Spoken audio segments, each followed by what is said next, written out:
The crystalline spires of Zephyr Prime caught the light of 3 suns as the Supreme Council convened in their orbital citadel. 12 species, each representing the pinnacle of evolution in their respective corners of the galaxy, gathered to discuss what their scouts had termed an amusing development in the Outer Rim territories. Ambassador Veltar's translucent form shifted through spectrums of blue and silver as he addressed the assembly.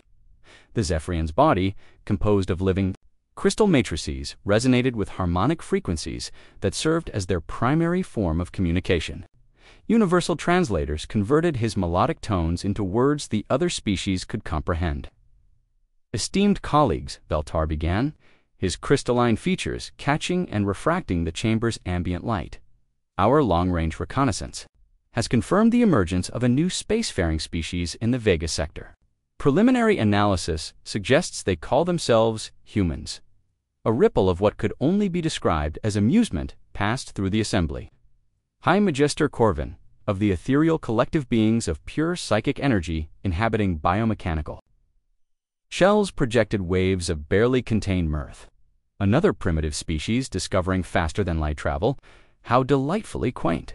The Supreme Council chamber itself was a marvel of hegemony engineering, suspended in space with artificial gravity generators and atmospheric processors that could accommodate the vastly different physiological needs of 12 distinct species. Aquatic depth lords floated in their liquid-filled environmental suits, while the insectoid hive speakers communicated through pheromone clouds that their translators converted to coherent speech. "Show us these humans," rumbled General Thakmer, the massive reptilian representative of the Draconian Imperium. His scales, each the size of a human hand, shifted from deep green to curious amber as his interest peaked.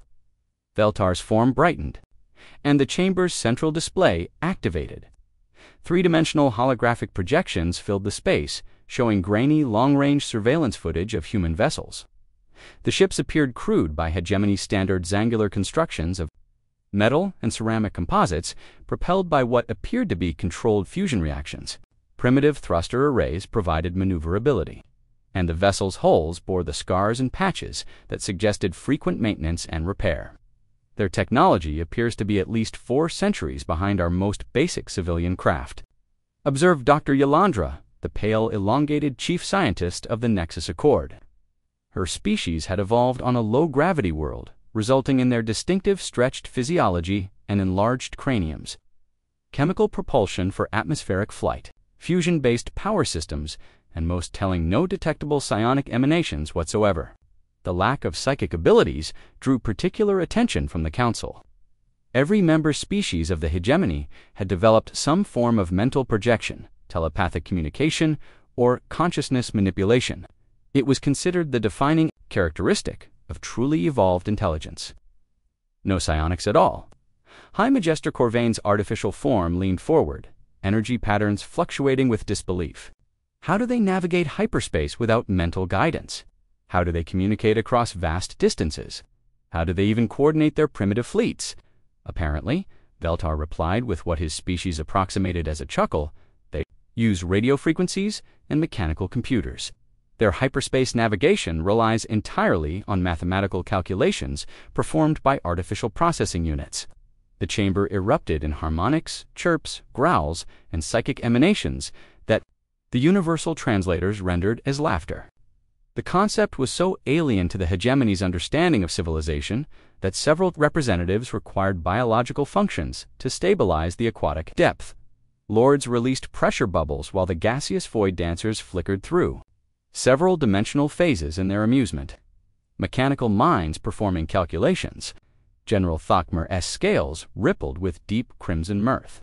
Do they also use stones to count their offspring? The surveillance footage continued, showing human exploration vessels conducting what appeared to be scientific surveys of uninhabited systems. Their methods were systematic but slow, lacking the elegant efficiency that psionic enhancement provided. Yet there was something oddly thorough about their approach. They cataloged everything, from asteroid compositions to stellar radiation patterns. Their survey techniques are comprehensive, admitted Dr. Yalandra, her scientific curiosity overriding her species' natural condescension. Primitive, yes, but remarkably detailed. They appear to document every celestial body, Every energy reading, every trace element, it's almost obsessive. The behavior of insects dismissed high magister Corvain. Complex patterns arising from simple programming, but lacking true intelligence or adaptability. Veltar's form shifted to a more formal crystalline configuration. As he reached the crux of his presentation, the concerning development is that their expansion vector places them on a direct course toward our outer territories. At their current rate of exploration, first contact is inevitable within the next standard cycle. Concerning, General Thakmer's voice carried the rumbling undertones that his species used to express dominance. Surely you mean opportunity, another species to enlighten, another civilization to guide toward true evolution. The Hegemony's standard first contact protocol was well established and had proven effective with 17 previous species. Initial contact would establish the vast technological and evolutionary gap between the newcomers and the Hegemony. The primitive species would be offered a choice: accept guidance and gradual integration into galactic civilization, or face isolation until they developed sufficient sophistication to participate meaningfully in interstellar affairs. I propose Standard Protocol 7, Veltar announced, his crystalline form shifting to formal presentation mode.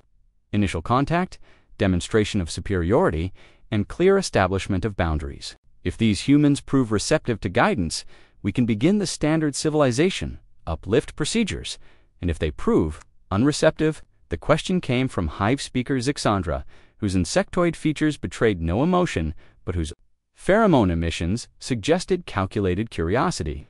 General Thakmer's scales darkened to deep purple, the draconian equivalent of a predatory smile. Then we implement systematic pacification. Their primitive technology poses no threat to even our civilian vessels. A demonstration of force should prove quite educational. The vote was unanimous, as it almost always was when dealing with primitive species. The Hegemony had perfected the art of galactic diplomacy over millennia they had never encountered, a species that could meaningfully challenge their combined technological and psychic superiority.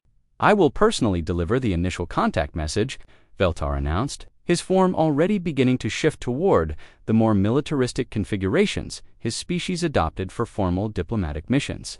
A simple choice: retreat beyond the established boundaries or face the consequences of challenging forces far beyond their comprehension. As the council session concluded and the various representatives departed for their respective worlds, none could have anticipated that they had just set in motion events that would fundamentally alter the balance of power in their galaxy. Warning they prepared to deliver would indeed be clear. But so would humanity's response. 3 months had passed since Ambassador Veltar delivered the Hegemony's ultimatum to the human delegation at the neutral station orbiting Proxima Centauri. The meeting had been brief, almost perfunctory. Captain Sarah Chen of the United Earth Space Command had listened to the crystalline being's harmonic demands with what the Hegemony interpreted as appropriate deference, then withdrawn her small fleet beyond the established boundary markers. As instructed, the Hegemony's leadership viewed this as complete vindication of their approach. Here was yet another primitive species that understood its place in the cosmic hierarchy. Admiral Zex'thul of the Draconian Imperium stood on the command deck of his flagship, the Stellar Dominance, watching the tactical displays with satisfied amber eyes. His scales, a living barometer of his emotional state, flickered between confident gold and predatory crimson as he reviewed the intelligence reports streaming in from his reconnaissance flotilla. "Status report, Commander Zex'thul," he rumbled, his voice carrying the subsonic undertones that marked draconian authority. Commander Zex'thul, a younger draconian whose scales still bore the green tints of inexperience, activated the holographic display that dominated the bridge's center. "Our patrol routes have been extended 30% beyond the original boundary markers. Admiral, human vessels have been detected conducting what appears to be systematic evacuation operations from their border colonies." The bridge of the Stellar Dominance represented the pinnacle of Hegemony naval architecture. Crystalline control surfaces interfaced directly with the crew's psychic emanations, allowing thought-speed command and control. The ship's bioneural networks processed information at rates that would overwhelm primitive mechanical computers, while its quantum displacement engines could traverse distances that would take human vessels weeks to cover. Evacuation. Admiral Zex'thul's scales shifted to amused purple. They abandoned their territories before we even announce our intentions. Perhaps these mammals possess more wisdom than we initially credited them with. The tactical hologram displayed the current disposition of forces. The Stellar Dominion fleet had assembled nearly 200 vessels for what High Command termed border stabilization operations, each ship in the fleet mounted weaponry that could sterilize planetary surfaces. Psionic disruptors capable of driving lesser species insane, and defensive systems that had never been penetrated by primitive, kinetic weapons. Sir, interrupted communications specialist Yathera, her serpentine form coiled around the communications console. We're receiving additional intelligence from the Nexus Accord Research Division.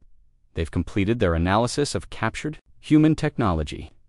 Dr. Yalandra's report materialized in the air above them, her elongated form appearing in perfect holographic detail.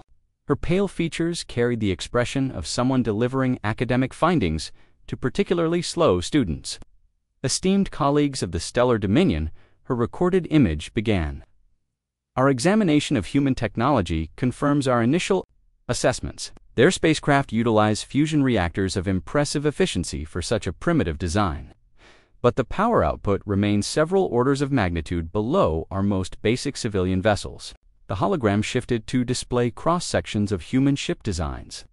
Their defensive systems rely entirely on what they term ablative armor, essentially layers of materials, designed to absorb and dissipate energy through destruction of the armor itself. Crude, but showing an understanding of basic physics principles.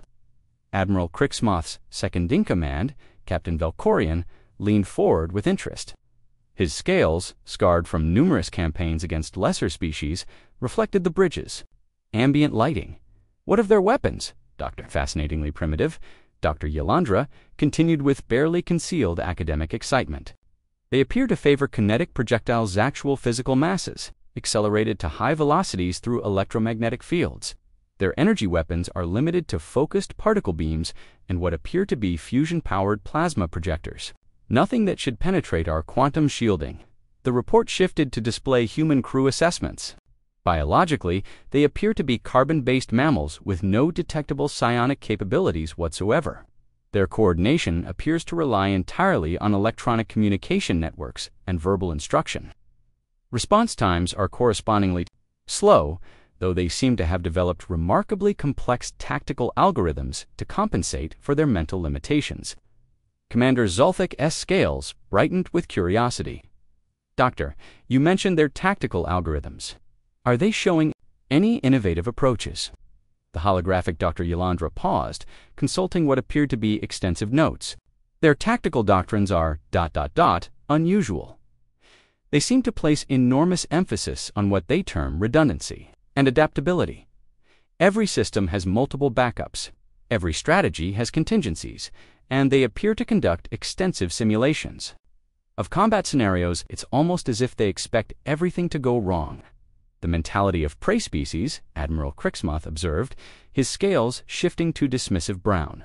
They have learned to fear because they have always been afraid. The intelligence briefing continued with intercepted human communications. The Hegemony's translation algorithms had icily broken human. Encryption. Their cybersecurity measures were centuries behind Hegemony standards. Their communications reveal significant military mobilization, reported intelligence officer Mix, her insectoid form clicking with anticipation. 67% of their colonial population has been relocated to what they designate as core worlds. Their military production has increased by approximately 400% over the past standard cycle. Captain Valkorian's battle scars seemed to glow as his scales shifted to warning yellow. Admiral, these sound like the preparations of a species planning for extended conflict. Or, Admiral Zex'thul countered, his scales returning to confident gold, the desperate preparations of a species that knows it cannot win, but refuses to accept reality. Remember, Captain, we have dealt with 43 species over the millennia. They all follow the same pattern: initial defiance, desperate preparation, realization of futility, and finally, submission. The bridge's tactical displays updated. With new intelligence from long-range reconnaissance, Human fleet movements showed unprecedented coordination for a species without psionic capabilities. Their ships moved in complex formations that seemed to anticipate threats from multiple vectors simultaneously. Their fleet coordination is remarkably sophisticated for a non-psionic species, admitted Commander Zex'thul.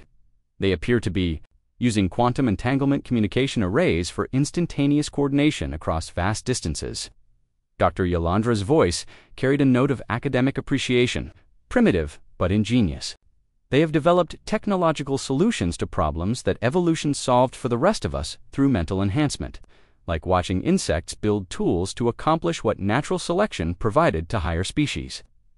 Admiral Zex'thul studied the displays showing human defensive preparations. Their colonies were being fortified with what appeared to be extensive underground facilities. Orbital defense platforms of surprisingly robust construction were being deployed around key systems. Most telling, their evacuation procedures seemed designed not to flee, but to concentrate their population and resources. They are preparing for siege warfare, he concluded, his scales shifting to tactical crimson. How very, mammalian. They gather in their burrows and hope their primitive defenses will protect them. Orders, Admiral, Captain Velkorian asked, his own scales brightening with anticipation. Admiral Zex'thul turned to face the forward viewing ports, where the stars of human space beckoned. His scales settled into the deep purple of absolute certainty.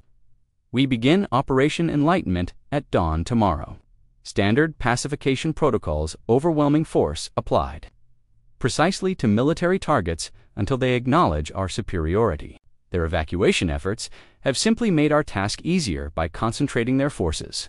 He paused, watching a distant star that his navigation computers identified as Salva Human's homeworld, signaled the fleet. We will teach these mammals their place in the galactic order. After all, it is for their own good. Behind him, the bridge crew began the intricate dance of psionic interface and technological mastery that would coordinate the largest military operation the Hegemony had launched in 3 centuries. None of them suspected they were about to encounter something that would challenge every assumption they held about warfare, evolution, and survival. The Hegemony's confidence was absolute. It would not last the week. Operation Enlightenment began at 0400 Galactic Standard time with what Admiral Zex'thul expected to be the most decisive military action in recent Hegemony history. 12 human colonies across a 100 light-year front would face simultaneous assault from forces that had never known defeat. The first target was New Geneva, a modest agricultural world on the outer rim of human space.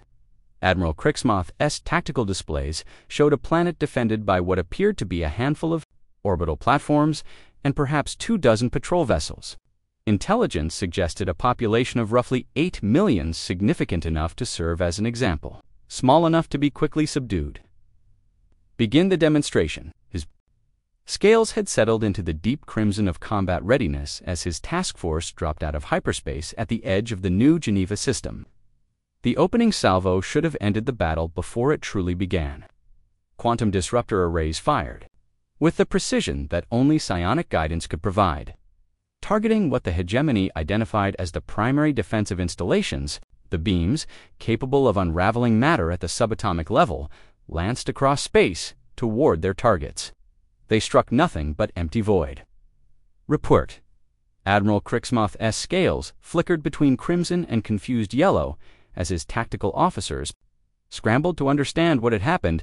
Sir, Commander Zex'thul's voice carried bewildered uncertainty. The defensive platforms appear to have ... relocated. Our targeting data was accurate as of 6 minutes ago, but the installations are no longer in their predicted positions. On the tactical display, the human orbital defenses were indeed moving not with the elegant grace of Hegemony repulsor technology, but with the crude efficiency of reaction thrusters and momentum transfers. What had appeared to be static, defensive platforms were revealing themselves to be mobile fortresses, repositioning with mechanical precision. Impossible, Admiral Zex'thul snarled. Our intelligence indicated fixed emplacements. How are primitive fusion drives achieving such rapid position changes? The answer came in the form of the human counterattack.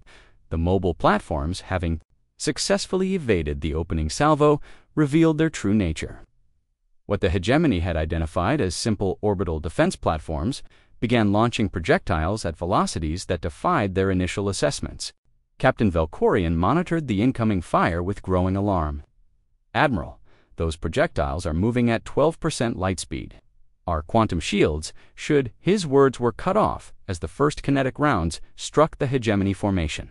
The stellar dominance shuddered under impacts that should have been impossible. Quantum shields, designed to deflect energy weapons and psionic attacks, proved horrifyingly inadequate against solid matter, moving at relativistic speeds. "Damage report," Admiral Zex'thul demanded as his flagship's bioneural networks screamed. Warnings across the bridge. Hull breaches on decks 7 through 12, reported damage control specialist Zex'thul, her crystalline form flickering with distress patterns. "The projectiles are passing completely through our defensive systems. Sir, they're using depleted heavy metals, accelerated through sequential electromagnetic fields. The impact energy is enormous. The tactical situation deteriorated rapidly. Human vessels, which had appeared to flee at the Hegemony's approach, began emerging from what scanners now identified as sophisticated sensor shadows areas, where background radiation and carefully positioned debris created blind spots in Hegemony. Detection systems, they've been planning this," Captain Valkorian realized, his scarred scales shifting to alarmed orange. The evacuation wasn't retreat, it was battlefield preparation. The human ships themselves defied every tactical assumption the Hegemony had made. Rather than elegant vessels designed for exploration and trade, these were clearly purpose-built weapons of war. Their angular hulls maximized armor coverage while minimizing target profiles. Their weapon systems, crude by Hegemony standards, were evidently designed with one purpose: killing other spacecraft as efficiently as possible. Incoming transmission from the human forces, communications specialist Yathera announced, her serpentine form coiled tightly around her console in stress. The face that appeared on the main display belonged to a middle-aged human female, her features weathered by what appeared to be a lifetime of conflict. Behind her, the bridge of her vessel buzzed with activity as crew members operated manual controls with practiced efficiency. "This is Colonel Maria Santos, commanding New Geneva Defense Force," the human said, her voice carrying none of the fear or deference the Hegemony expected from a primitive species facing superior forces. "You have exactly 30 seconds to withdraw from this system before we demonstrate why invasion was a poor choice." Admiral Zex'thul's scales darkened to insulted purple. "I am Admiral Zex'thul of the Stellar Dominion Fleet, representative of 12 worlds and 43 conquered species. Your pathetic resistance merely delays the inevitable. Surrender now, and your casualties will be minimized." Colonel Santos's expression didn't change. 20 seconds. The exchange epitomized everything wrong with the Hegemony's understanding of human psychology. They expected fear, deference, perhaps desperate negotiation. Instead, they faced a species that had apparently decided the outcome of the battle before the first shot was fired. "Sir," Commander Zex'thul interrupted urgently, "long-range sensors are detecting massive reinforcements approaching from the inner system. Estimate, sir, I'm reading over 300 vessels." The tactical display updated to show the approaching human fleet. The vessels ranged from massive dreadnoughts that dwarfed anything in the Hegemony. Task Force, 2 swift escort ships that moved with mechanical precision. Their formation was unlike anything the Hegemony had encountered. The elegant geometries that psionic coordination allowed, but a dense, overlapping network of mutual support that seemed designed to continue functioning even under catastrophic damage. "How is this possible?" Admiral Zex'thul demanded. "Intelligence reported minimal military presence in this system." 10 seconds, Colonel Santos announced calmly.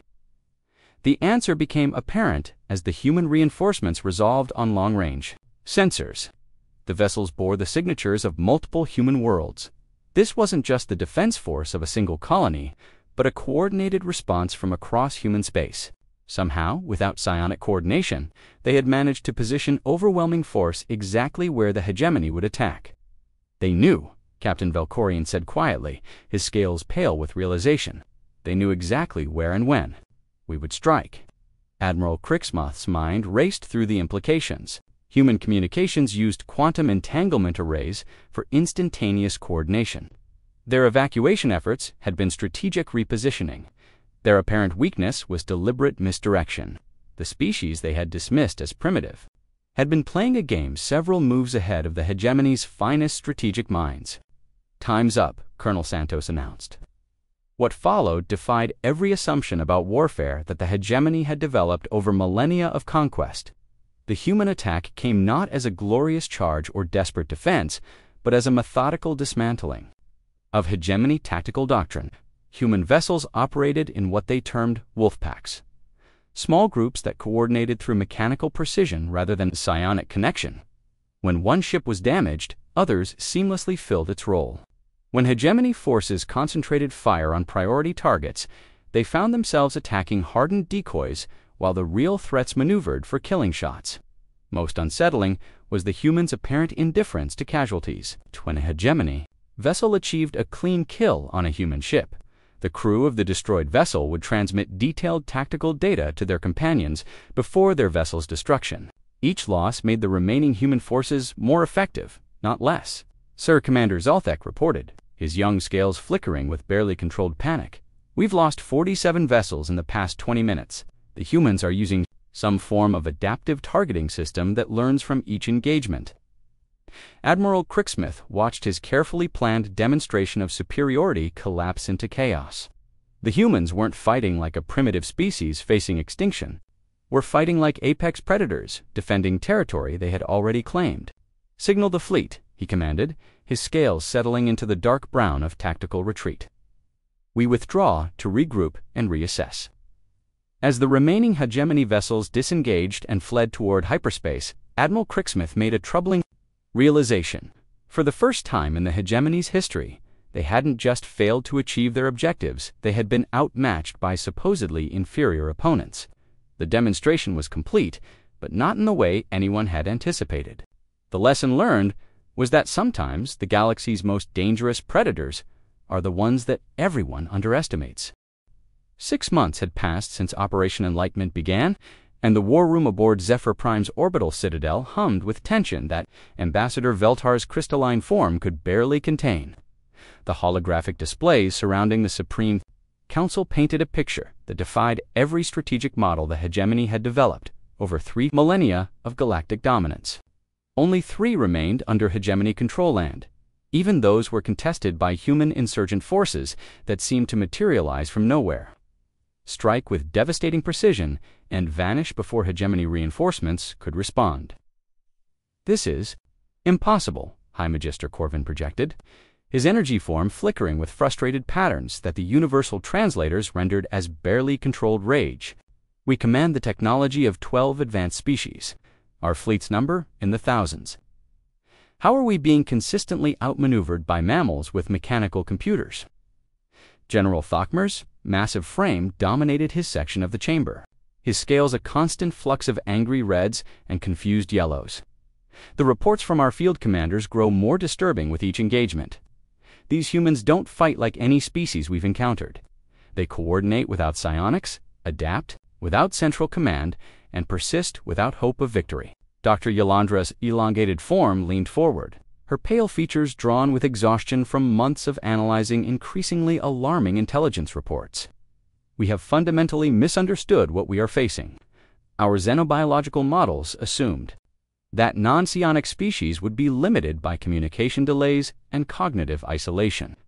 Humans have compensated by developing something we never anticipated: technological and tactical evolution at the speed of warfare itself." Display shifted to show battlefield recordings from the recent action at Kepler Station.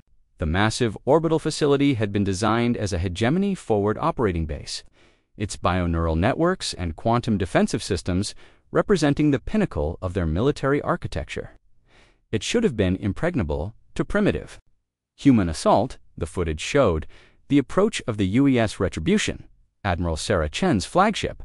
The vessel was enormous 3 kilometers of angular, aggressive architecture that seemed designed by engineers who had studied every conceivable way to destroy another spacecraft and incorporated those lessons into a single terrifying design. Note: the vessel's construction, Dr. Yolandra narrated as the recording played.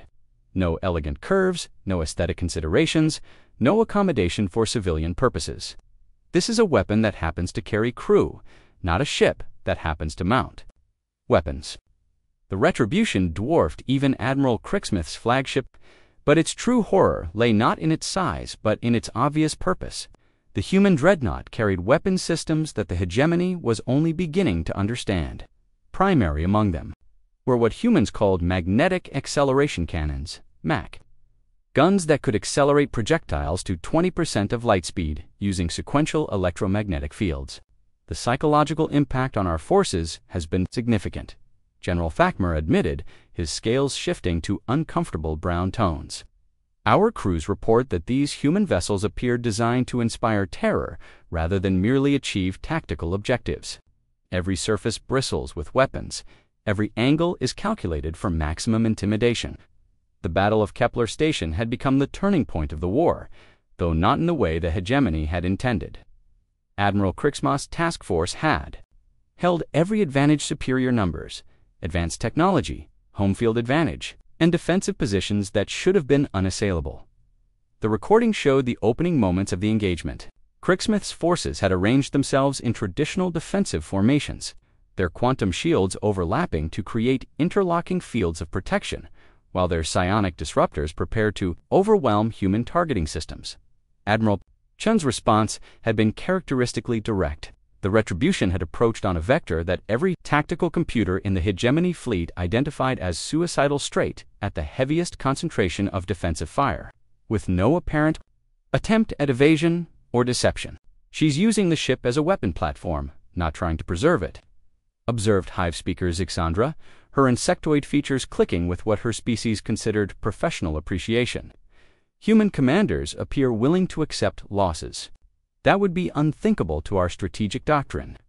The MAC gun salvo that followed had redefined the Hegemony's understanding of kinetic warfare.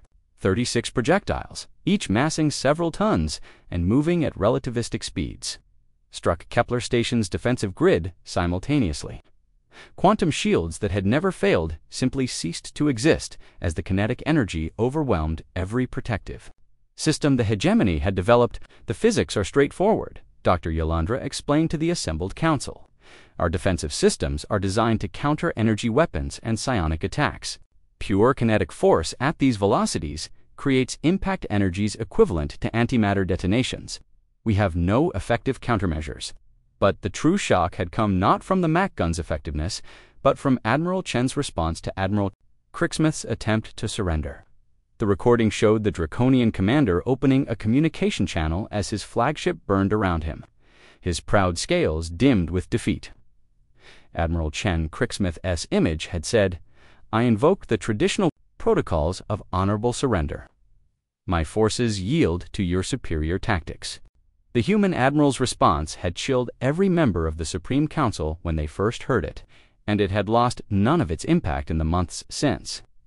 "Admiral Zex'thul," Chen had replied, her voice carrying the cold certainty of absolute conviction, "you had your chance for peace. We offered it freely, sincerely, and with genuine hope for mutual prosperity. You chose war instead. Now you will learn why humans tried so hard to avoid this outcome. The implications are staggering." Ambassador Veltar projected his crystalline form, cycling through patterns of deep concern. This species doesn't view warfare as a tool of diplomacy or conquest. They appear to consider it a form of ... education. The recordings from subsequent battles supported this disturbing conclusion. Human forces didn't simply defeat Hegemony. Fleets, they systematically dismantled them while broadcasting detailed analysis of every tactical failure, every strategic oversight, every moment where Hegemony commanders had underestimated their opponents. "They're not trying to conquer us," realized High Magister Corvin, his energy patterns fluctuating with growing alarm. "They're teaching us a lesson." The human advance had accelerated after Kepler Station, rather than consolidating their gains or pausing to absorb captured territory. Human fleets had pursued fleeing Hegemony forces with relentless efficiency. They appeared at Hegemony naval bases that should have taken months to locate, using routes through hyperspace that defied every navigational model the Hegemony possessed. "How are they moving so quickly through space we've controlled for millennia?" General Zex'thul demanded, his scales darkening with frustrated rage. Dr. Yolandra's response was delivered in the tone of someone reporting the impossible. They're using our own infrastructure against us. Human engineers have somehow reverse-engineered our navigation beacons and quantum communication arrays. They know our territory better than we do, because they've turned our own systems into their intelligence network. The most disturbing reports came from the outer worlds, where human fleets had begun appearing in the heart of hegemony space. These weren't reconnaissance missions or limited strikes. They were full invasion forces arriving with precise knowledge of defensive capabilities, command structures, and strategic vulnerabilities. The siege of Thanix Prime has begun, General Zex'thul reported, his massive frame sagging with defeat. Admiral Chen's forces have surrounded our primary naval construction facility. She's broadcasting the same message she delivered at Kepler Station. The message was simple, direct, and terrifying in its implications. You wanted to teach us our place in the galaxy. Allow us to return the favor. Ambassador Veltar's crystalline form dimmed as he processed the full scope of their situation. We are not facing a primitive species learning to defend itself. We are confronting apex predators who have spent millennia perfecting the art of warfare. The Supreme Council chamber fell silent except for the harmonic resonance of stressed bioneural systems and the quiet clicking of insectoid distress. For the first time in their collective history, the hegemony faced an opponent that not only matched their capabilities, but exceeded them in the one area they had never considered. Crucial, the willingness to wage total war. What are our options? High Magister Corvain finally projected. The question hung in the chamber like a funeral dirge for a species accustomed to dictating terms to inferior civilizations. The concept of limited options was almost incomprehensible. Have one option, General Zex'thul said quietly, his scales settling into the gray tones of absolute defeat. We can hope that when humans finish teaching us this lesson, some of us will survive to remember it.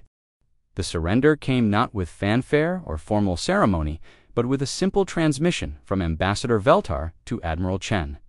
The crystalline being's message was brief, carrying harmonic frequencies that resonated with defeat, acknowledgement, and something that might have been relief. Admiral Chen. The transmission began. The Supreme Council of the Hegemony formally surrenders all military forces and territorial claims to human authority. We understand now. The lesson is complete. Admiral Chen received the message aboard the UES Retribution as it maintained its position in orbit around Zephyr Prime.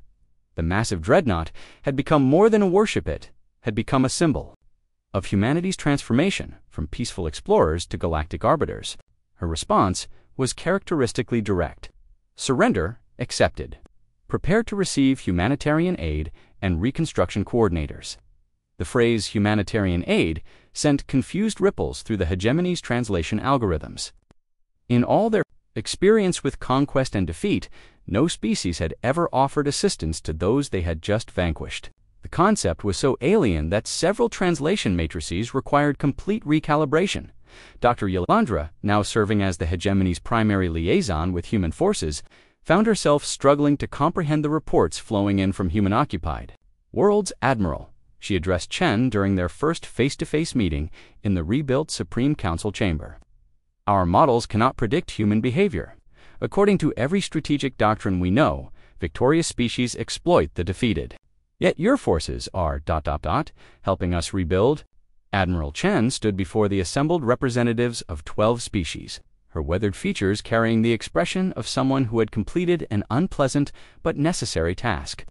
Behind her, human engineers worked alongside former enemies to restore infrastructure that had been damaged during the war, while human medical personnel treated wounded hegemony soldiers with the same care they provided to their own.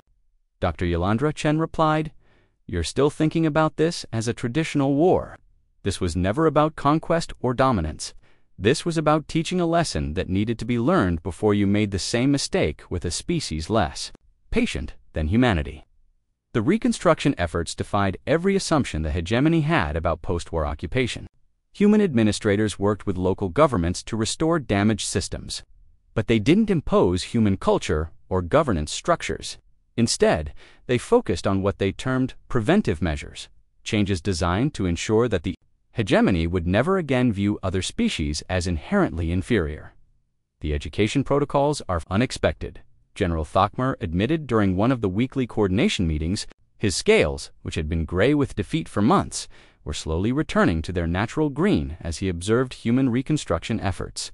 Your species appears to be teaching our children alongside rebuilding our infrastructure. The Human Education Initiative was perhaps the most revolutionary aspect of the occupation. Rather than suppressing hegemony culture, human teachers worked to expand it. Children who had been taught that non-psionic species were evolutionary failures now learned about the diverse approaches to intelligence and cooperation that different species had developed. Young draconians studied human engineering alongside their traditional bioneural technologies. Crystalline Zephyrian students explored mechanical computation as an alternative to their harmonic processing. "We're not trying to make you human," explained Dr. Rebecca Torres, the chief architect of the Education Initiative.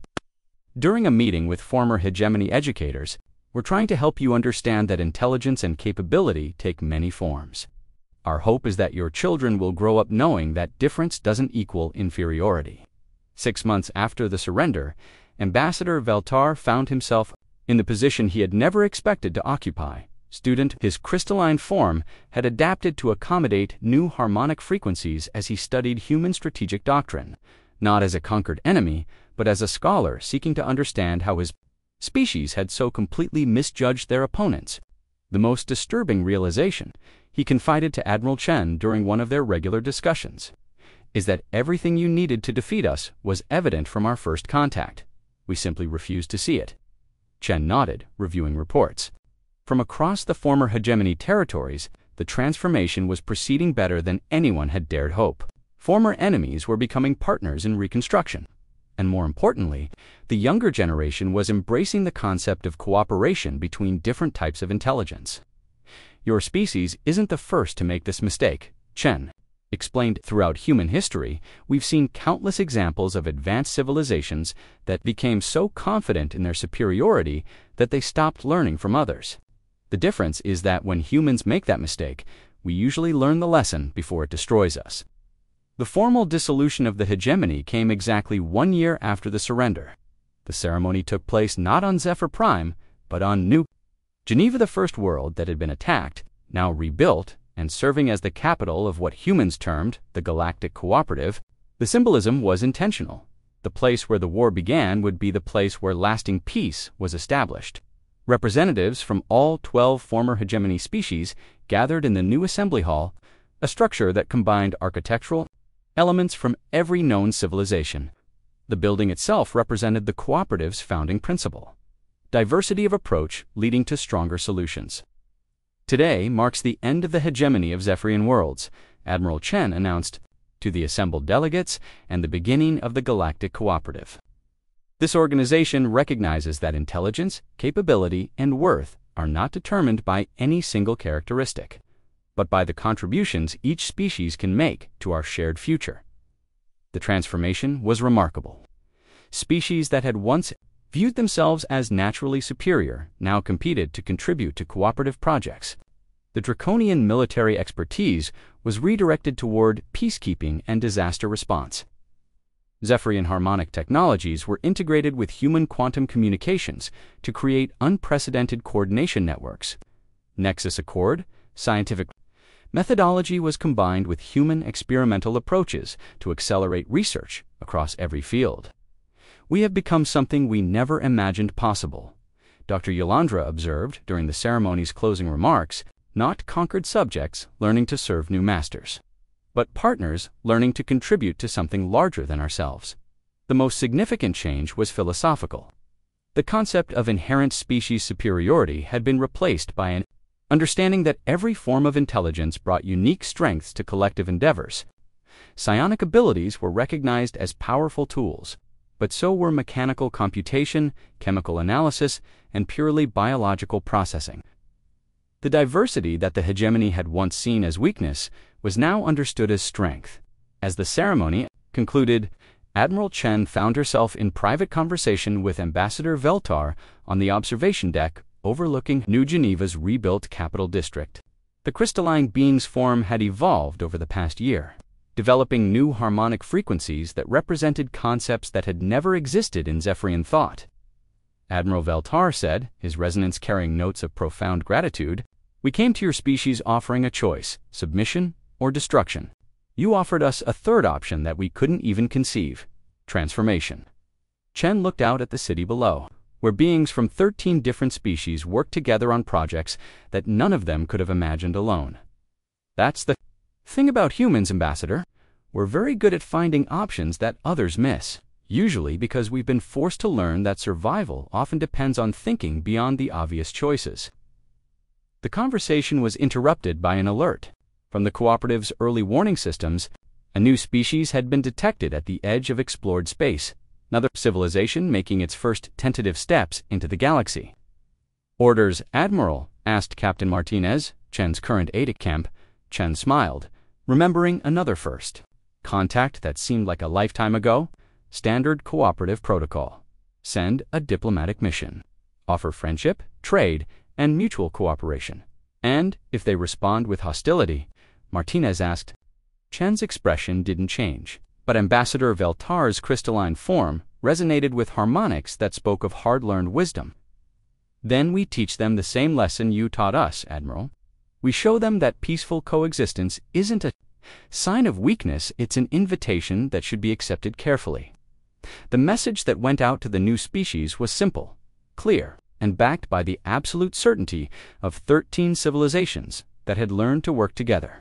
And the Galactic Cooperative seek peaceful coexistence and mutual prosperity. We offer our friendship freely and sincerely, along with the opportunity to join us in building something greater than any of us could achieve alone. We hope you will consider this invitation carefully. The warning was implicit but unmistakable. Throughout the galaxy, races that had once considered themselves supreme now worked together under the guidance of a species that had turned warfare into education and conquest into cooperation.